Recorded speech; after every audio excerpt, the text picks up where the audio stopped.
Зураг бүр өөрийн гэсэн үнэн түүхтэй жинхэнэ эзэнтэй.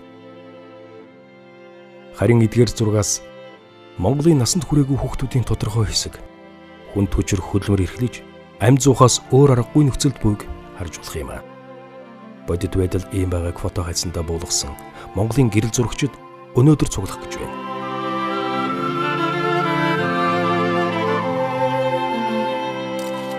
Гэхдээ тэд өөрсдийн бүтээлийн сайхныг гайхуулах гээгүй. Бас ямар нэгэн өндөр шагналтай уралдаан тэмцээнд оролцох гэсэнгүй.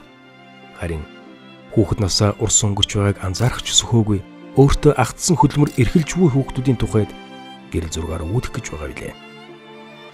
Өөрөөр хэлбэл тэдний авсан зургийн гол бааtruуд хэн болох? Яагаад ийхүү амьдрахад хүснийг хилэлцэж бүтээлээрээ харуулна. Гэрэл зурагчдын бүтээлээр гарах үзэсгэлэн хүүхдийн хөдөлмөрийн төвчшгүй хэлбэрийн тухай олон улсын хөдөлмөрийн байгууллагын 182 дугаар конвенц батлагдсны 10 жилийн ойд зориулагдах юм. Энэ үзэсгэлэн Монголд анх удаа зохион байгуулагдж байгаа нь энэ.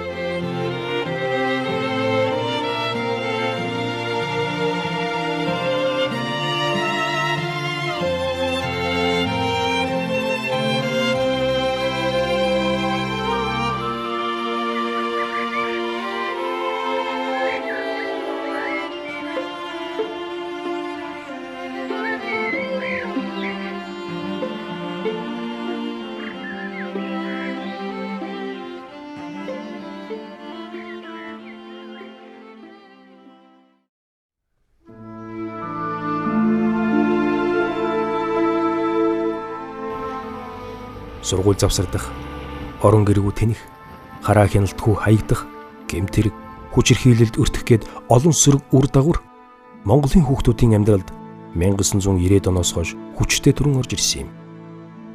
Энэ л үеэс насанд хүрээгүй зарим хүүхдүүдийн хувьд хүнд хүчээр хөдөлмөрийн үе эхэлсэн гэхэд болно.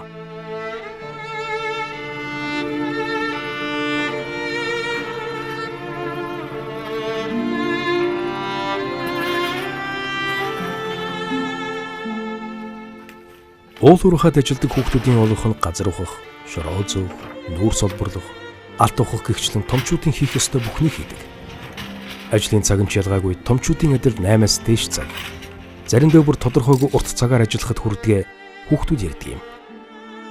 Хөдөлмөрийн аюулгүй байдлыг нь хэн ч хайхардгүй учраас уурхайн нүх болон тогтсон усанд унах, шороон дарагдах, багаж хэрэгсэл цохиулах зэрэг эрсдэл байнга гардаг байна. Энд ажиллах хүүхдүүдийн ажил амьдралын хүндийг нүдэрээ ирж хараагүй хэн боловч төдийлөн ойлгохгүй. Харин гэрэл зурагчийн элбэг заяа энэ бүхнийг фото зургаар хүмүүст харуулахыг зоржээ. Үүний төлөө л тэрээр энэхүү балгас улсанд далд уурхад ирсэн юм. Улс дахин ашиглахаа болсон ч хүмүүс хуучин хонглуудыг нь гараар ухаж ашигладаг болоод удаж байгаа. Дэндүү усалтай энэ газар хүүхдүүд яагаад ажиллахад хүрв? Ямар зургаар энэ хүүхдүүдийн асуудлыг бусдад ойлгуулж болох вэ? Ийм л асуултад гэрэл зурагч маань анхаарлаа хандуул бололтой. Элбэг заяа хүүхдийн зураг авах дуртай. Авсан зургуудын баггүй хувь нь хүүхдийн сэдвтэй бүтээлүүд байдаг нь үүнийг гэрчлэнэ. Энэ чиглэлээрээ ч үзэсгэлэн гаргаж байсан удаатай. Би өөрөө хүүхд байхаас л зураг авч эхэлсэн. Тэгэл анхаал авч исэн одоо зургууд нь хүүхдийн зураг байсан.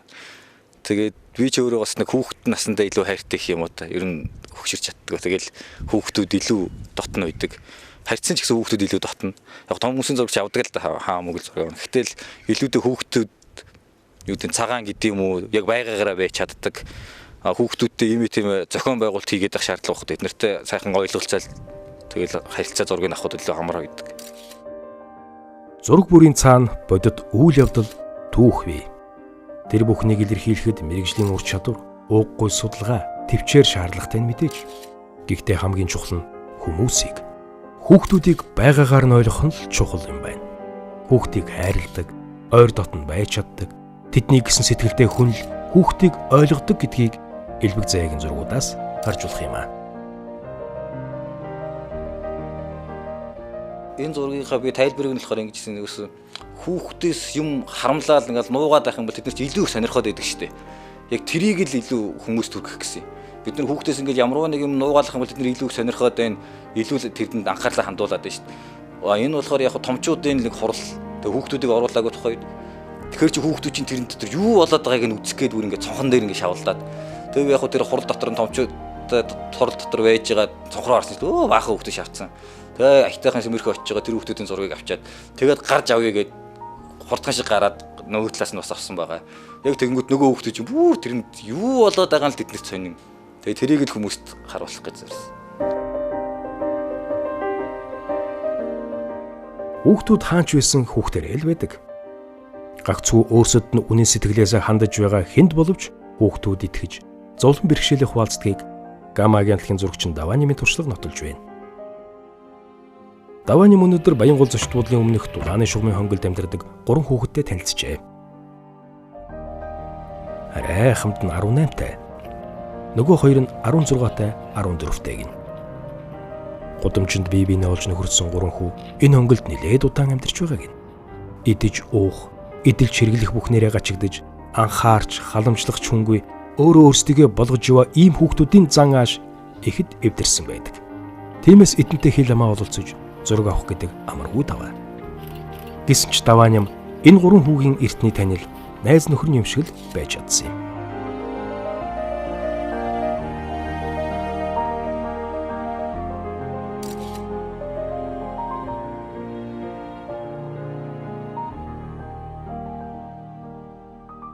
Хүүхдийн дэвчгүй хөдөлмөрийн эсрэг өнгө ба хар цагаан гэдэг энэ гэрэл зургийн үзэсгэлэн маань болоход одоо ойртож байна.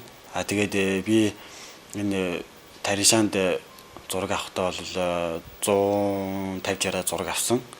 Тэгээд тэрнээсээ бол за 30 гаруй одоо гайгүй гэсэндээ зургийг бол сонгоцсон байна.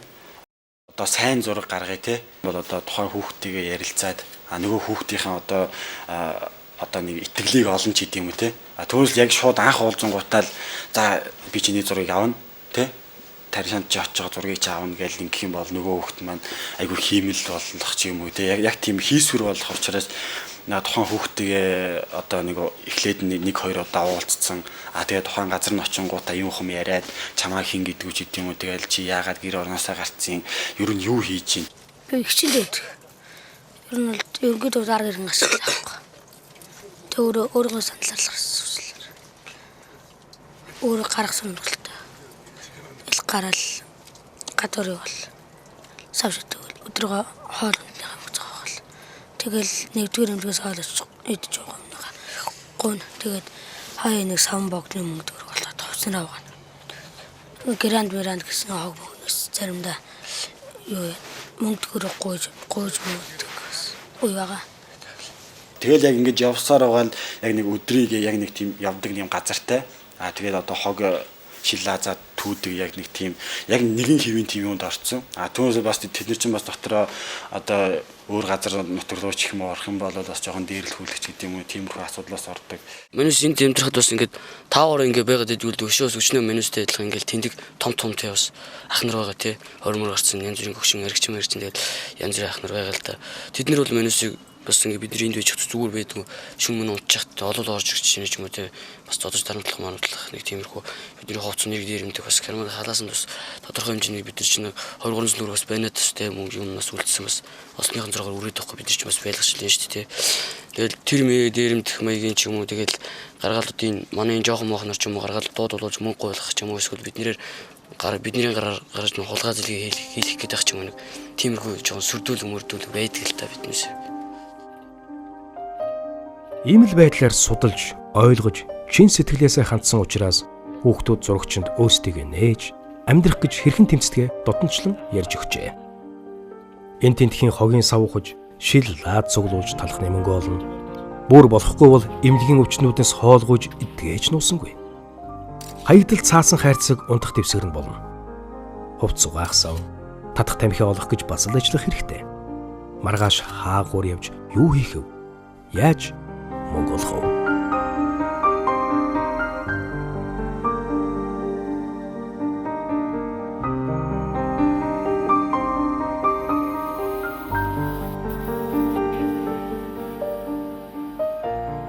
Улаанбаатарт томоохон тооцогддог нэгэн машин угаалгын газар.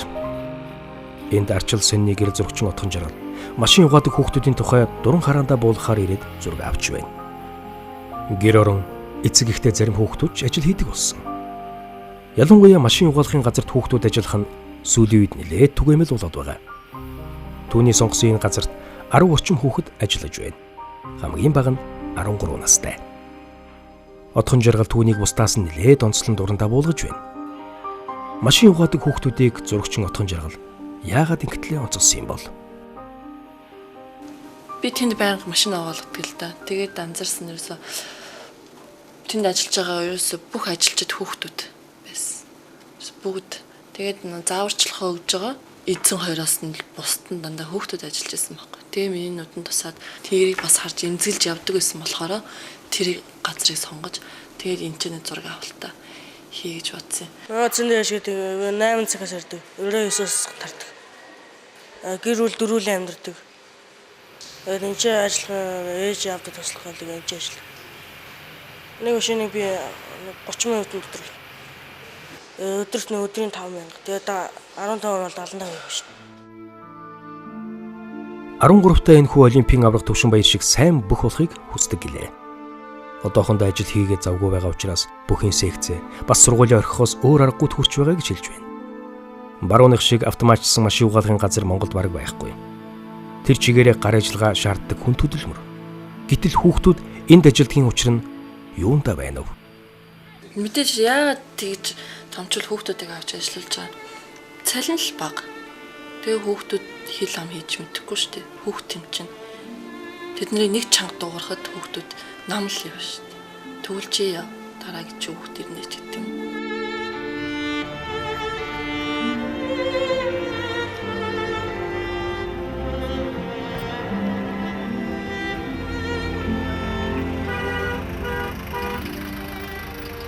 Бид нэр өглөөр хичээлдээ яваад 12-оос тарж юун дээр гэртээ ирж ховцоо солиод өгөөмөд дээр ирж төмөр төгөөд хоолныхаа мөнгө хийдэг.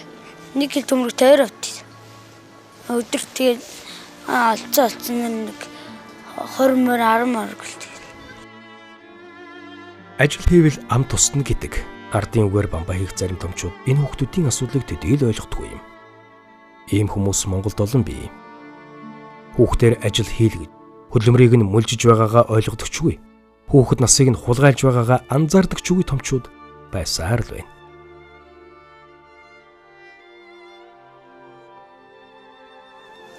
Би том болоод банкны захирал болохыг хүсдэг. Би банкны захирал болчоод ээж гэр бүлээ авч би байранд орно.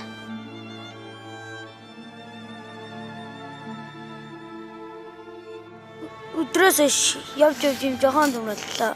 Одоо энийг 5 хил хахаа тэг 254 болох. Тэр энийг шийдэж жоохон тойроо. Ажлаа хүнд хэцүү гэж гомдолдгүйгээр ийхүү нэг л өдөр сайхан амьдралтай болчихсон байхыг мөрөөдөж өнөөдрийн бараан өдрүүдэд маргаашийн гэгээтэй өдрүүдээр төсөөлөн төвчдөг хүүхэд Улаанбаатарт олон бий. Зөвхөн худалдааны төвүүд болон завхууд дээр гихтэл 1800 орчим хүүхэд ажиллаж байна. Тэр дундаа хүүхэд хамгийн олноор ажилладаг газар бол Монгол улсын хамгийн том худалдааны төв болох Нарантуул зах юм. Хүүхдүүд энд тэрэг төрж, ачаа зөөх, бараа ачих, буулгах, жижиглэнгийн худалдаа хийх, хэн хүний хараанд өртөх аахар шаахар зүйлс зарах, машин угаах, гутал туслах, ногоо ялгах зэрэг маш олон төрлийн ажил хийдэг. Хөвгүүд голцоо ачаа бараа зөөх зэрэг биеийн хүчний ажил хийдэг бол харин огт нь хүнсний хаягдал зуглуулах, жижиг сажиг зүйлс зарах ажил хийж байна.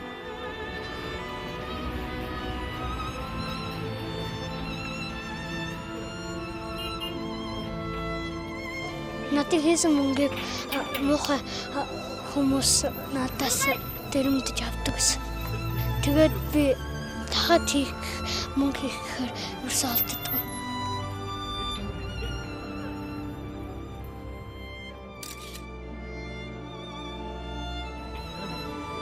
Тэгэхээр өнөөдөр бид нэр 2 хүүхэдтэй уулзаж бас өдөржин дагаж тэр хүүхдүүдийн хичээлийн бус цагаар мөнгө олохын тулд гэр орнод ижихийн тулд багч гэсэн 2 нэмэр оруулахын тулд нэг төмөр хаягдл төмөр төөж ингэж явд юм байна. Тэгэл бараг 2-3 цаг дагаж явхад нэг жохон л төмөр олдож байна. Ийм багасаа бас сургууль соёлоос бараг хөндөрөөд ингэж яана гэдэг чинь буруу асуудал тий. Хүүхдийг багаас нь бас дэмжиж сая ярьж байна. Тэрний хүүхд нь бас ирээдүйд банкны захирал болно гэж байна. Маш зүйтэй. Энийг тэгэхээр багаас нь өшөө өөрсний хөгжүүлж сургууль номонд нь оруулж янз бүрийн дугуйлан номд хичээллүүлж байж иж ирээдүйн сайн хүмүүс болно. Хог төснөр бол хүүхдүүд бол ирээдүйд сайн хүн болно гэдэг бол өрхөг асуудлаа гэж би бас бодож байна.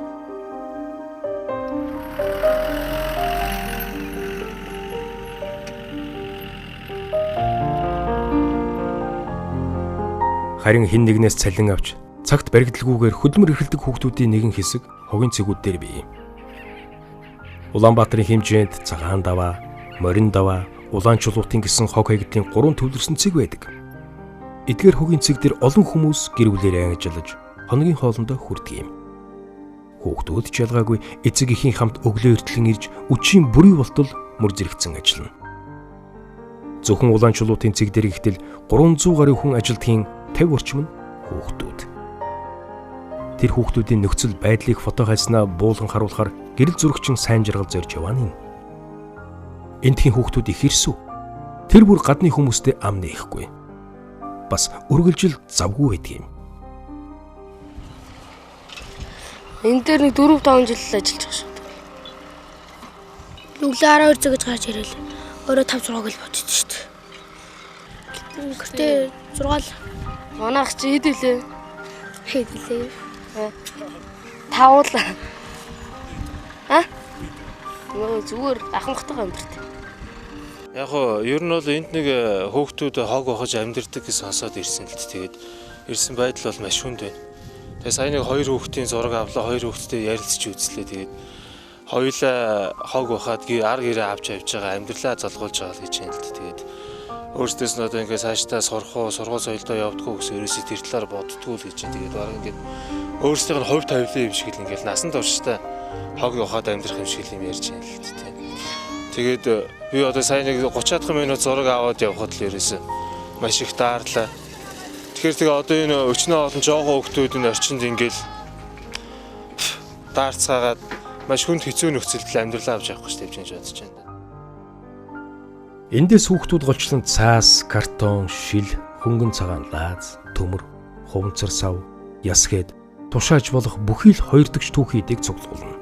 Хог хаягдал маш хямдхан учраас өдрийн 1 удаагийн халуун хоолны төлөө бүгдээрээ өдөржин маш шаргуу ажиллах ёстой болдгийм байна. Хогийн машин руу хэн төрүүлж гарсан л хамгийн ол зомгтой харихтуул иржгүй машин руу олноороо зүүгдэх, улмар машинаас унаж бэртэх, дайруулж амнасаа алдах тохиолдол гарч байсныг ч хүүхдүүд ирлээ.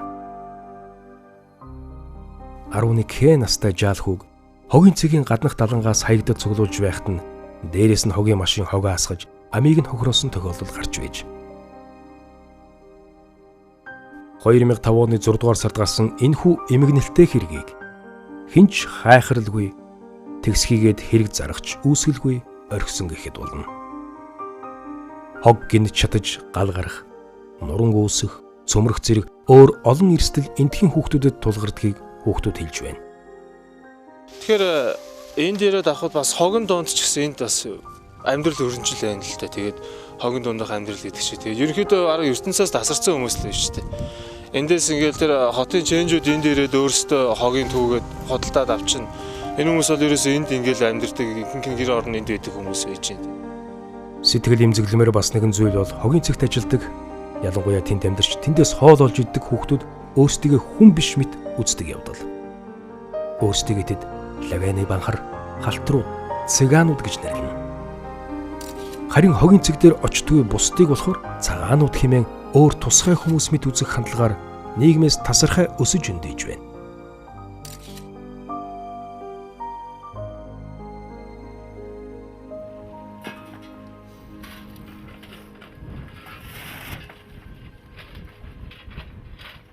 Хүүхд хөдөлмөр эрхлэнэ гэдэг чинь өстой ирээдүг л болж байгаа. Хүүхд чи уул нь бол хөдөлмөр эрхлэх биш, сурж боловсрох хэрэгтэй шүү дээ. Тэр чинь тэгжиж өөрийнх нь ирээдүйг гэрэлтэй тэрнийхээ төлөө тийм болох ёстой шүү дээ. Өнөөдөр хүүхдэд ажилласнаар л ерөөсөө яг өнөөдрөөрөө байгаад цаашдаа ямар ч тэр хүнд ирээдүй байхгүй. Ерөөсөө л хар ажил хийгээл олцсныг нь хийгээл олдохгүй бол тэгэл хоолгүй унтдаг тэгэл тийм л байна шүү дээ. Хэрвээ хүүхэд сурж боловсроод байх юм бол тэрэнд чинь илүү боломж нээгдэнэ. Хүүхдийг бол ер нь хөдөлмөрөөр хүмүүжүүлнэ гэдэг шүү дээ. Тэгж ярьдаг шүү. Би бол тэртэй тал дээр бол ерөнхийдөө зөв гэж боддог. Хүүхдийг ямарваа нэгэн байдлаар тэр чин хөдөлмөр хийж ийж тэр хүүхчээ өөрийнхөө төлөвшинч гэдэг юм уу байр суурь олж явна гэж боддог л та. Зүгээр яг тэр хүүхдийн төвчгүй хөдөлмөр гэдэг бол ер нь бол тэр бүр эсрэг шүү дээ тэрнээсээ. Хүүхдийг бараг л залхааж байгаа шүү дээ. Амьдралаар нь шийтгэж байгаа маяг ихтэй болцсон. Тэгсэн чи бас нэг юм байгаа. Энэ хүүхд чинь мэдээж хэрэг хүүхдэрээ байхгүй шүү дээ. Өсч том болно. Өсч том болсон одоо яг л ийм хар ажил хийгээд энээсээ илүү цаашаа гарцгүй тийм цаашаа хараагүй болсон хүүхд чинь бас л ээж аа болон тэрний хүүхдүүд бас нэг иймэрхүү л байх. Тэгэхээр зэрэг энэ одоо хүүхдийн хөдөлмөр эрхэлдэг ч юм уу энийг бол ер нь л хаанаа л бүр байхгүй болох гал хэрэгтэй. Хүүхдэд цуцурж боловсрох хэрэгтэй. Тэгснээр тэдний ирээдүй нэгдэх хэрэгтэй. Би одоо 16 та. Тэгэд гэртээ долоолоо амьдардаг аав ээж хоёр ажилдаа утсан агаа одоо орой ажилд явна. Тэгэд би одоо галынхаа нүрс авахгүй тэгээ галынхаа нүрсийг авах гээд энэ чивэж чинь яг хүүхдтэй холбоотой 10 хэдэн зураг авсан байлээ. Наллахын тэгээ байшин барилгач янз бүрийн бол байрлалын уурхайн тухай. Нэг 10 хэдэн зургууд байгаа. Тэр дотроос нэг яг хүүхэд нэг хөдөлмөр хийгээгүй мөртлөө яг над дээр миний ажилласан 2 хүүхэд яг тэр нэг нүүрсний хогон дээр хоёулаа ингээд сууж байгаа нэг зураг байгаа. Бүр цааталт ингээд наллахын уурхай нэг хуучин балгас харагдсан, нэг хальтрагдсан. Нөгөөх нь болохоор бас тэр 2 хүүхдийн том нь нүүрсээ үүрээд явж байгаа бас нэг хальт эргээ тарцсан, нэг нүдний бас нэг нүд нь ингээд анивчаад ихвгүй харцсан. Нөгөө хүүхд нэг над руу харцсан. Тэгээ тэрний нэг зохиомж нь ихлүү зүгээр юм шиг нүүрс үүсэх хүүхд чи өөрөө яг ингээд тонгоогоод яваад нэг юм гурвалжин үүсгээ тэр гурвалжинд явсаар байгаа яг нэг хуучин балгасан дээр очсон. Яг тэр балгасныхын дор нөгөө хүүхд нэг над руу хараад зогссон. Яг тэр 2 хүүхдийг буцаад яг тэр амьдралаар нэг амьдрах юм бол яа ингээд тэр л нэг балгас шиг л тийм л болно л гэсэн нэг санааг тэр гурвалжингаараа илэрхийлэх гэж үзээд нэг тэр 2 зураг их зүгээр болов гэж боддог байгаа шээ.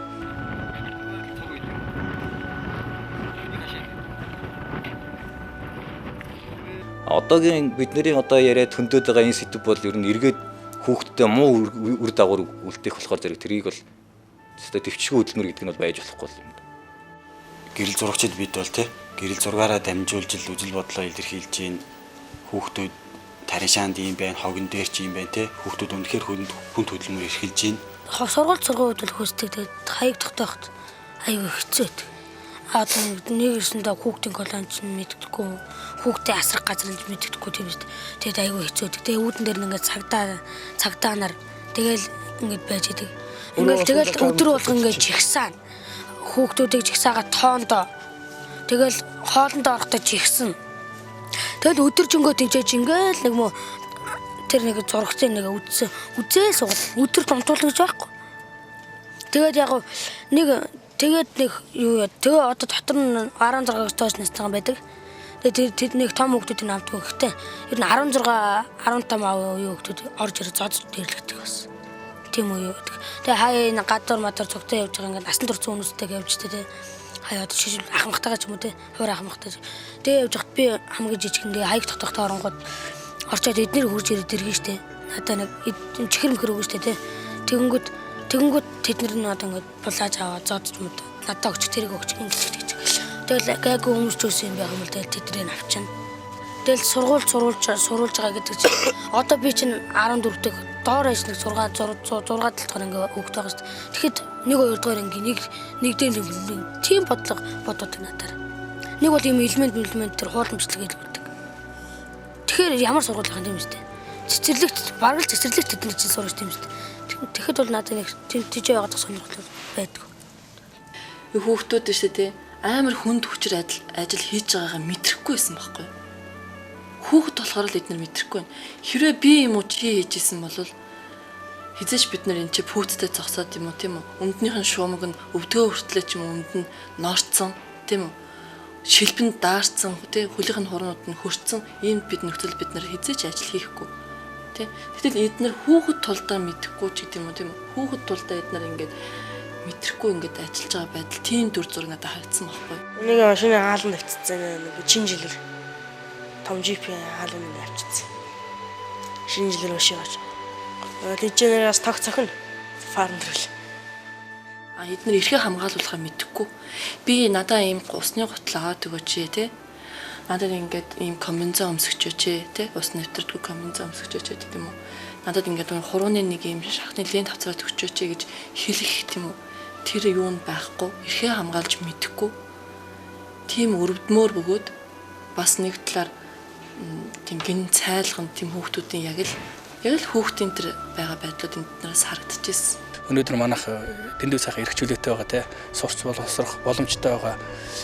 Тэр боломжийг хангаадаг бол энэ хүүхдүүд маань тэгэл болно шүү дээ. Одоо угаасаа сургуулаа төгсөөд энэ сургууль Монгол нээлттэй байна.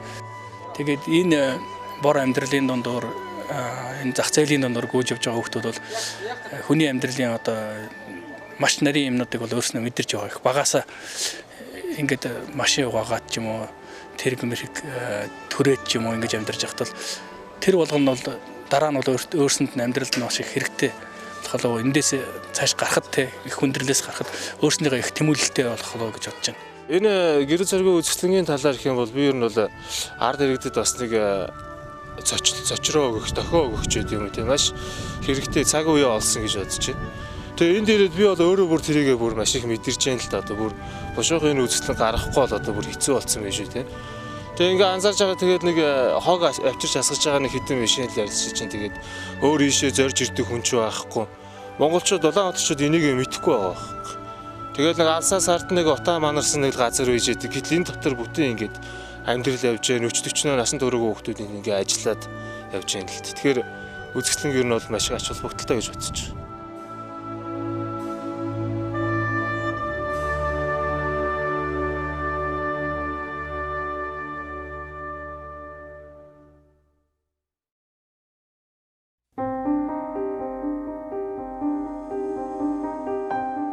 Цэгц фильм, олон улсын хөдөлмөрийн байгууллага, Монголын урчуудын эвлэл, Гамма мэрэгжлийн гэрэл зургийн агентлаг, Монголын гэрэл зурагчдын нэгдсэн холбоо, Зан базрын нэрэмжид дүрслэх хурлын музей, нийгмийн хамгаалал хөдөлмөрийн яам, Монголын үйлдвэрчний эвлэлийн холбоо, Монголын ажил олгогч эзэдийн нэгдсэн холбоо, олон улсын хөдөлмөрийн байгууллагын 90 жилийн ой, хүүхдийн хөдөлмөрийн төвчгүй хэлбэрүүдийн тухай олон улсын хөдөлмөрийн байгууллагын 182 дугаар конвенц батлагдсны 10 жилийн ойд зориулав.